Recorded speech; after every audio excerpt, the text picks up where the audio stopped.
magkakagulo dito. Punong-puno po tayo. Sandali, Alubet rejected by Locsin. Narito ngayon si Baldavid. Bulusok ang pasa. Okay, to Locsin. Nagkakaroon yata ng konting gulo. Noli Locsin at saka si Bonel Balingit. Nagkaroon ng konting gulo. At sabi ni Noli Balingit, nasiko daw siya sa baba. Mukhang hinamon ni Noli Locsin ito si Bonel Balingit.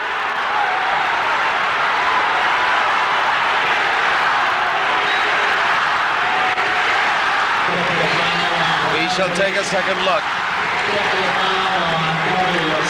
Nagkaroon ng double technical foul. Panuuri po natin. Then after the shot, Yung tinapo ng bola ni Bonel Balingit. Nagkatitigan yung dalawa.